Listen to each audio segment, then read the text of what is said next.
क्यों हजारों लोग हर दिन रामकुंड में स्नान करने आते हैं? क्या है इसकी हजारों साल पुरानी कथा? और क्यों हर 12 साल में यहाँ भव्य कुंभ मेला लगता है, जहाँ लाखों श्रद्धालु आस्था की डुबकी लगाने आते हैं? इन सवालों के जवाब खोजने के लिए मैं चला आया हूँ रामकुंड पंचवटी नासिक के उस पवित्र घाट पर, जहाँ आस्था हर रोज एक नई कहानी लिखती है। So welcome you all in the first episode of Nashik Yatra.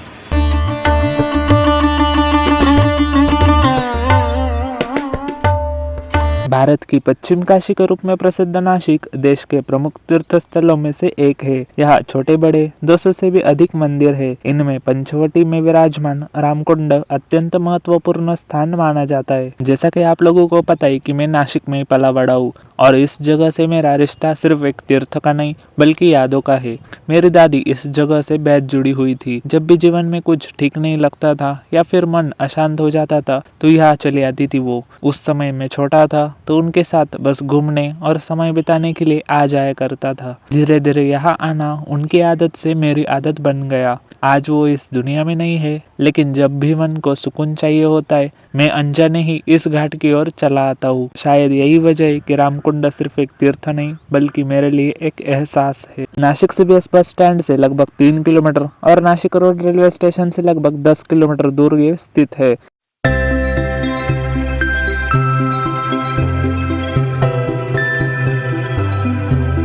वहां से आने के लिए बस और टैक्सीज उपलब्ध है। रामकुंड तक पहुंचने के लिए नासिक महानगर पालिका की बस सुविधा भी है। आसपास स्टे करने के लिए और खाने के लिए बहुत सारे ऑप्शंस अवेलेबल है। पर्सनल व्हीकल अगर लाते हो तो गोदावरी नदी के तट पर रामकुंड के पास आ सकते हैं। राम नाम सुख धाम भजले, राम नाम सुख धाम भजले, राम नाम सुख धाम। प्राचीन काल से पंचवटी क्षेत्र को अत्यंत पवित्र माना गया है, जहाँ 5 वट वृक्षों का समूह है। पंच का अर्थ होता है 5 और वटी का अर्थ होता है वट यानी कि बरगद का पेड़, इसलिए इस क्षेत्र को पंचवटी कहा जाता है।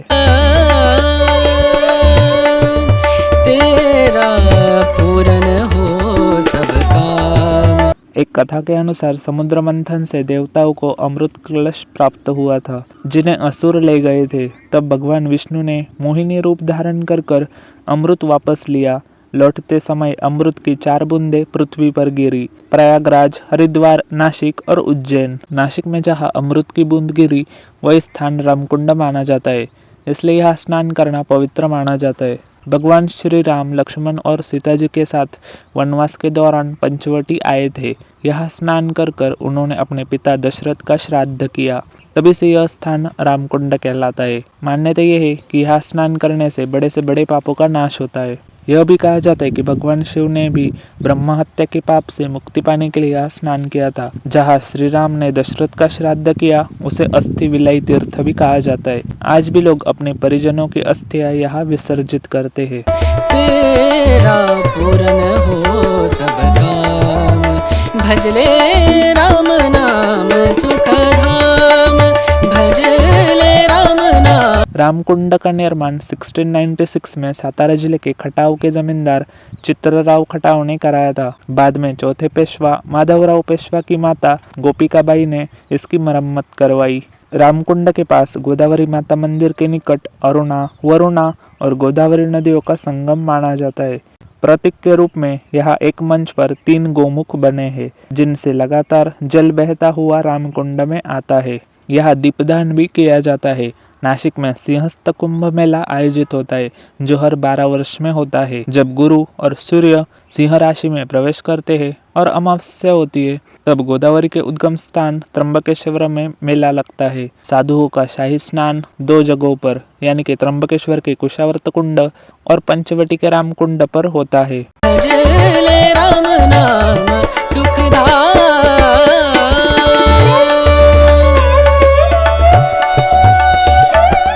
यहाँ पर जो घाट है ना, वहाँ पे थोड़ा कंस्ट्रक्शन का काम चल रहा है, क्योंकि अभी 26-27 में ना कुंभ मेला आने वाला है, तो उसकी प्रिपरेशन चल रही है। बट 2-3 महीने में ये हो जाएगा, फिर अच्छा दिखेगा घाट।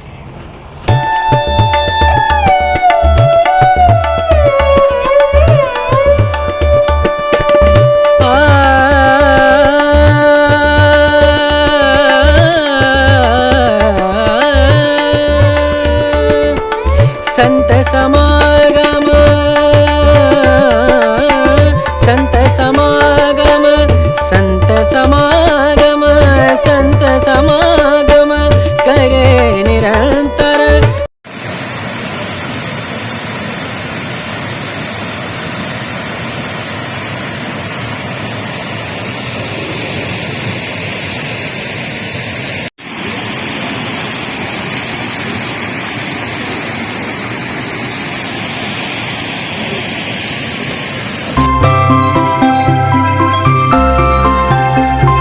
और यहाँ पे मैंने एक बात नोटिस करी, जहाँ एक तरफ श्रद्धालु आस्था की डुबकी लगाने आते हैं, वही इस पवित्र धरोहर को स्वच्छ बनाए रखने की जिम्मेदारी निभाते हैं ये मेहनती सफाई कर्मी। रोजाना ये पूरे समर्पण से गोदावरी नदी के घाट और रामकुंड परिसर की साफ सफाई करते हैं, कचरा उठाते हैं, झाड़ू लगाते हैं, ताकि यहाँ आने वाले हर श्रद्धालु को स्वच्छ वातावरण मिल सके। सच कहे तो इनके इस कार्य के लिए हमें उनका सम्मान करना चाहिए। संत समागम करे निरंतर, जग से हो उपरा,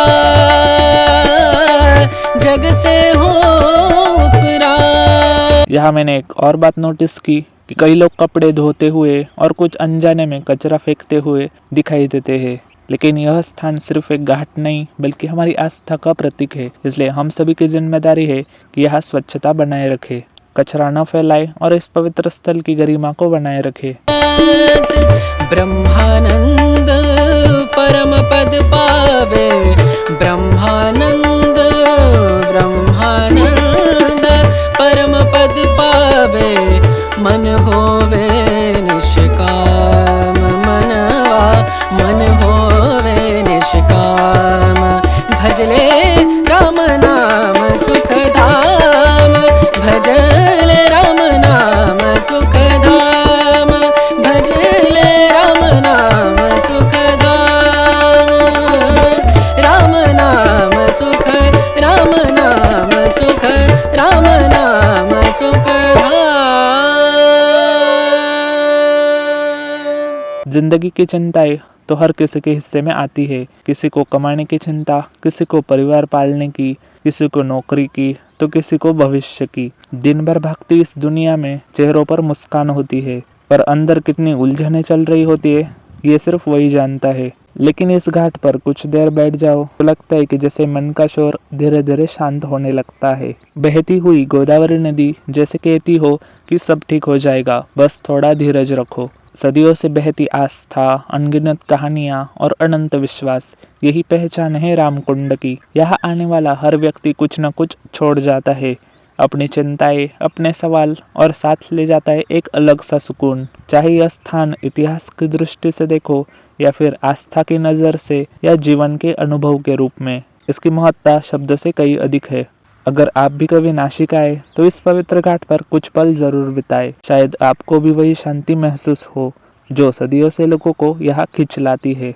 आज के लिए इतना ही।